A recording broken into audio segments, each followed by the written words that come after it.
कि पत्नी मेरु देवी जो है, इनके गर्भ से भगवान ऋषभदेव का अवतार हुआ है। ऋषभदेव का विवाह हुआ है। इनके यहाँ 100 संतान हुए हैं। कितने? 100 संतान। महाराज एक दिन ऋषभदेव जी ने अपने सारे पुत्रों को बुलाया और बुला करके पूछा, भैया ये मानव जीवन क्यों प्राप्त हुआ है? किसी ने कहा माता पिता की सेवा के लिए, तो किसी ने कहा गुरुजनों की सेवा के लिए। सबने अलग अलग प्रकार की बातें बताई। श्री ऋषभदेव जी ने अपने पुत्रों को बड़ी प्यारी बात कही।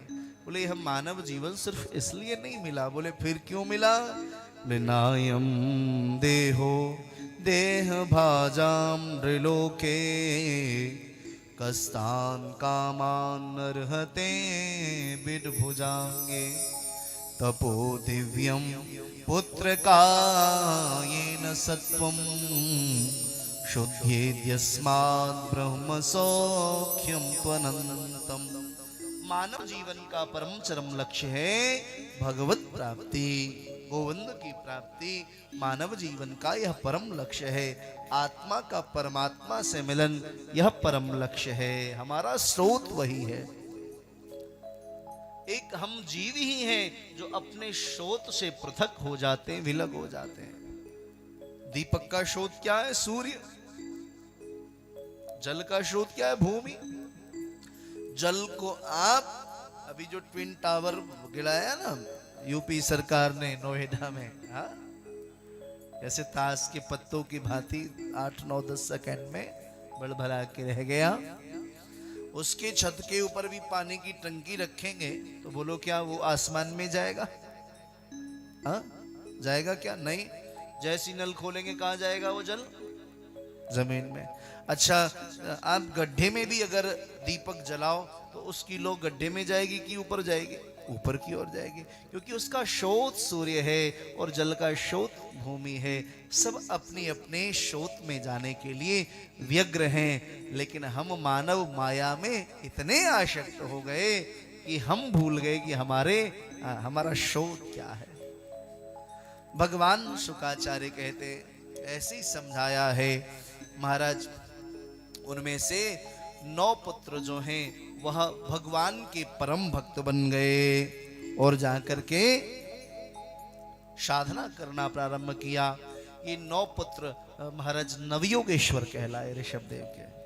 कविर हरि अंतरिक्ष प्रबुद्ध पिप्पलायन आविर्होत्रोथ द्रुमिल समसह कर भाजन। ये 9 पुत्र हुए। शेष 9 पुत्रों को 9 द्वीपों का अधिपति बनाया ऋषभदेव जी ने। 9 द्वीप है ना, 9 खंड है, जम्बूद्वीप, आदि आदि। हम लोग जम्बूद्वीप में रहते हैं, भारतवर्ष में रहते हैं। तो 9 द्वीप का अधिपति बनाया। शेष जो 89 थे महाराज, वह कर्मकांडी योग्य ब्राह्मण बने। एक जो बच गए वो परम बीतरागी संत हो गए। नाम था भरत। चले गए भगवान की प्राप्ति करने के लिए। कहाँ? नेपाल में, जहां से गंडकी नदी का प्रादुर्भाव हुआ है। वहां जाकर के जल में खड़े होकर के भजन करना शुरू किया। देव नदी के में यदि सीने भर जल में खड़े होकर के भजन किया जावे तो वह मंत्र शुद्ध हो जाता है। और वही यदि ग्रहण काल में मंत्र जप कर लिया जाए तो निश्चित रूप से वह शुद्ध हो जाता है ना। भगवान शुकाचार्य कहते हैं खूब भजन करते, लेकिन संत कहते हैं सब पर भरोसा करना, लेकिन अपने मन पर कभी भरोसा मत करना जी। मन के ऊपर तो सदैव नियंत्रण हो। देखना इंद्रियों के न घोरे भगे, इनमें हरदम ये संयम के कोरे परे। देखना इंद्रियों के न घोरे भगे, इनमें हरदम ये संयम के कोहरे परे। अपने रथ को सुमारग लगाते चलो, कृष्ण गोविंद गोपाल गा चलो। भगवान शुकाचार्य वर्णन करते परीक्षित से, भरत एक दिन भजन कर रहे थे, उसी समय एक हिरण जो है, हिरणी जो गर्भवती थी, जल पान करने आई, जल पी रही थी। एक सिंह ने उसी समय दहाड़ लगाई, गर्भवती हिरणी ने जल में छलांग लगा दिया। परिणाम हुआ गर्भस्थ शिशु ने जल में जन्म ले लिया। मां के उदर में पीड़ा, एक गुफा में जाकर के शरीर का उन्होंने त्याग किया, पर वो छोटा सा बच्चा बहता बहता जा रहा था। भजन करने से अंतस्थल की मलिनता समाप्त हो जाती है। पूज्य स्वामी राम सुखदास जी महाराज बहुत प्यारी बात कहते थे, बोले अगर आंखों में करुणा, व्यवहार में सरलता, वाणी में मधुरता अगर यह आने लग जाए अथवा आ गया तो समझ लो ये अंतिम जीवन है। अंतिम जीवन मतलब ये नहीं कि आयु कम है, अंतिम जीवन मतलब ये 84 लाख योनियों का अंतिम जीवन है। अगर वाणी मधुर हो गया, नेत्रों में करुणा प्रकट हो गई, व्यवहार में सरलता, सहजता, सरसता, वाक्प्रियता हो गई, समझिए अंतिम जीवन है। अर्थात हम मुक्ति के मार्ग पर एकदम आकर के बैठे हैं।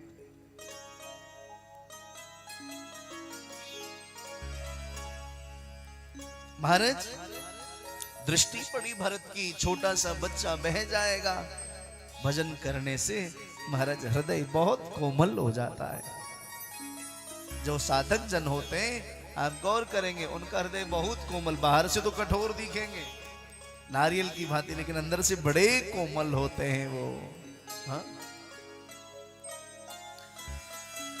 भजन पाप को धुल करके रख देती है, और पाप जो है यही तो हमें कठोर बनाती है। महाराज अपराध जीव को कठोरता प्रदान करती है, भजन व्यक्ति को कोमलता प्रदान करती है, सहजता, सहिष्णु बनाती है। भरत जी ने देखा, बच्चे को उठाया, लेकर के चले गए। अच्छी बात है, जीव पर दया करना चाहिए, लेकिन वह धीरे धीरे उसमें आसक्त होने लगे। उसके लिए घास लेके आते हैं, खिलाते हैं। जहां 200 माला होता था 2 माला रह गया। आए थे हरि भजन को ओटन लगे, आए थे वृंदावन भगवत भजन करने के लिए, लेकिन ध्यान कहीं और पहुंच गया। अब क्या करें? एक दिन भजन करने गए, इतने में वो हिरण कुटिया में बैठ करके घास खा रहा था। हिरणों की टोली निकली, हिरण के बच्चे ने देखा ये हमारे जाति बिरादरी के तो ये हिरण दिख रहे हैं, ये दाढ़ी वाला बाबा जी मेरे बिरादरी का थोड़ी ना है। एक छलांग लगाई, टोली में शामिल होकर के चले गए। भरत जी आए, बच्चे को चारों ओर ढूंढा, न मिला। अब उनकी उस जीव में आसक्ति हो गई थी। ये भागवत क्या है? यह आईना है, अपने चेहरे को हम इसमें देखें। कथा के दृष्टि से हमारा जीवन कहाँ है? श्रीमद् भागवत यह नहीं कहती घर छोड़ो, परिवार छोड़ो, वन में जाओ। नहीं, आप जहां हैं वहीं बैठ करके अपने जीवन को कैसे सुंदर बना सकते हैं, अपने जीवन को कैसे आनंदमय बना सकते हैं, और गृहस्थाश्रम में रह करके भगवत दर्शन, भगवत प्राप्ति कैसे कर सकते हैं, ये श्रीमद् भागवत बताते हैं। यहाँ कोई छोड़ने की बात ही नहीं। कृष्ण ने, हमारे ठाकुर जी ने कुछ नहीं छोड़ा साहब। शेषु महेश गणेश दिनेश सुरेश हूँ जाहे, निरंतर ध्यावे ताहि अखंड अनंत अनादि अछेद्य अभेद्य सुवेद बताओ। नारद से सुख व्यास रहे, पचिहारी को पुनि पार न पावे। हरिताहि अहिर की छोहरिया, छछिया भर छाछ पे नाच नचावे। वो पर ब्रह्म परमात्मा जिसकी भ्रिकुटी टेढ़ी करने मात्र से संसार जलमग्न हो जाता है, थोड़ी सी सांच के लिए निर्वस्त्र होकर के नृत्य करता है। सोचो, ये कृष्ण स्वयं छोड़ते नहीं। पूतना भी आई, पकड़ा तो लाल कहने लगी, लाला छोड़ दे साबुन चुबुन चाल। अरे माई मोकू पकड़ वो आवे, छोड़ वो तो आवे ना। मैं जा जीव है एक बार पकड़ लो, वाकू फिर कबू जीवन में छोड़ू ना हो। जिसे एक बार पकड़ता हूं फिर उसको छोड़ता नहीं हूं, है ये मेरा स्वभाव है। गोपियों को पकड़ लिया ना। एक बहुत प्यारा पद है,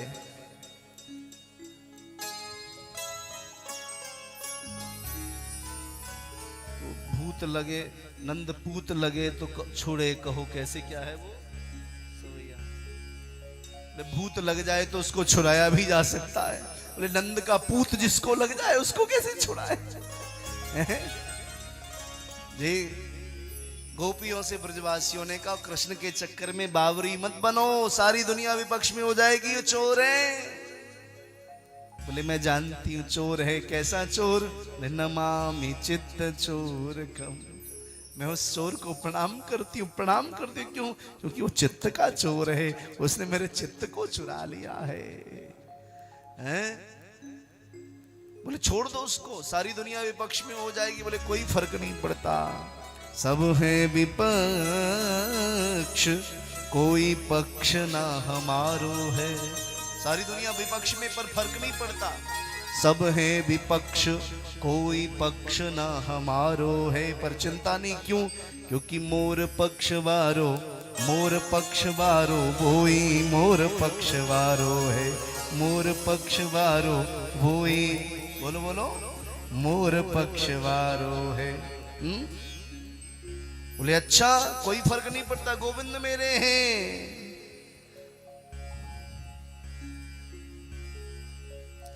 महाराज बड़ी प्यारी बात, संत आए, ढूंढा नहीं मिला, आसक्ति थी उस जीव में, चिंता होने लगी, कोई जीव खा तो नहीं गया उसको। चिंता करते करते मृत्यु हो गई, शरीर को त्याग किया। जीवन के इति में जिसका चिंतन करके हम शरीर त्यागते हैं, अगली योनि हमारी उसी अगला जन्म उसी योनि में होती है। वो हिरण बन गए। देखो छोटी सी गलती, इतनी साधना, सब निरर्थक हो गया, हिरण बन गए। लेकिन याद रखना, मैंने कल भी कहा था, संसार में किए गए जितने भी कर्म हैं वह सब निरर्थक हो सकते हैं, लेकिन हमारे द्वारा किया गया जो सद्कर्म है, हमारे द्वारा किया गया जो शुभ कर्म है, यह कभी भी निरर्थक नहीं होता। अवसर आने पे ये शुभ कर्म हमारे काम आता है। प्यार से बोलिए जय श्री कृष्ण। पूर्व जन्म में भजन किया था, साधना की थी, स्वाध्याय किया था, परिणाम हुआ पूर्व जन्म की स्मृति बनी है। सूखे वन में जाते हैं, घास खाते हैं, हरा घास खाऊंगा, उस पे जीव जंतु रहते हैं, नष्ट हो जाएंगे, मर जाएंगे तो पाप लगेगा। एक दिन सूखे वन में आग लग गई, जल करके भस्म हो गए। अगले जन्म में फिर एक ब्राह्मण के घर में इनका प्रादुर्भाव हुआ। अगले जन्म में पुनः एक ब्राह्मण के घर में प्रकट हुए। पूत के पांव पालने में दिख जाते हैं। बाल्यावस्था में ही सज्जनों यज्ञोपवीत करा दिया, कान में गायत्री का मंत्र बोला है। हमारे यहाँ जन्म से लेकर के मृत्यु पर्यंत 16 संस्कारों की चर्चा है, क्योंकि भारत में ही बच्चे संस्कारवान होते हैं, है ना। यज्ञोपवीत संस्कार हुआ, कान में मंत्र दिया, 1-1.5 महीने हो गए, लेकिन मंत्र सुनाया नहीं। बोले अगर गायत्री सुना दिया फिर कहेंगे कर्मकांड करो, फिर कहेंगे कर्मकांड कर लिया अब कथा करो, फंस जाएंगे। पिताजी ने कहा मैंने सोचा था कोई बहुत बड़ा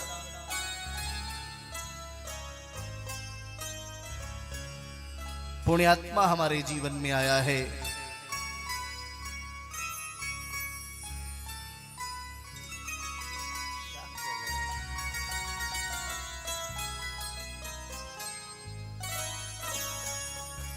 कोई बहुत बड़ा पुण्यात्मा मेरे जीवन में आया है, लेकिन ये तो जड़ आ गया, नाम पड़ गया जड़ भरत। पिता को बहुत पीड़ा हुई, शरीर का त्याग कर दिया।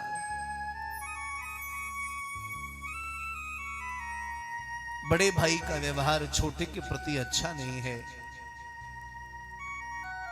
खूब तो बढ़िया बढ़िया माल पाते हैं, छोटे भाई को आटा छानने के बाद जो चोकर आदि बचता है उसमें आटा मिला के टिक्कर बना करके दे देते हैं, उसको भी खा करके जड़ भरत मस्त। महाराज भाभी ने कहा घर में जल ले आओ, तो पानी को पूरा भर दिया जल से। भाभी अंदर प्रवेश की, धड़ाम से गिर गई। ये क्या किया? बोले हमने तो कहा था जल भरने के लिए। अरे मैंने बाल्टी में कहा था। बोले इतना कहना था ना आपको, आपने कहा जल भर दो तो मैंने भर दिया। भाई ने खेत में बुआई किया, कहा बेटा ख्याल रखना पक्षी आके दाना चूंग के न ले जाए। मैं ख्याल रखूंगा।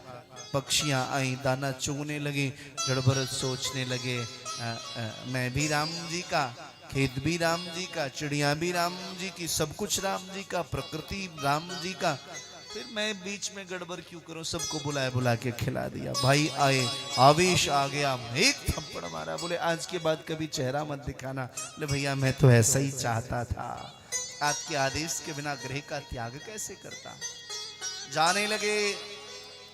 रास्ते में कोल भीलों के राज्य में पहुंचे। कोल भील के राजाओं ने भगवती भद्रकाली से प्रार्थना की, मां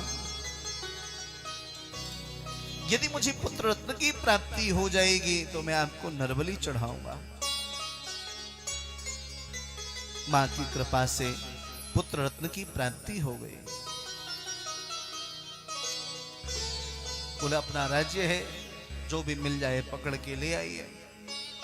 सज्जनों, जड़ भरत रात्रि में भ्रमण कर रहे थे, हट्टे कट्टे थे, पकड़ के ले आए। मां के सामने जैसी बलि देने के लिए उद्यत हुए, भगवती भद्रकाली विग्रह को फाड़ के प्रकट हो गई। बोली पराम्बा भगवती की। भद्रकाली प्रकट हो गए, हाथ में लेकर के खड़ग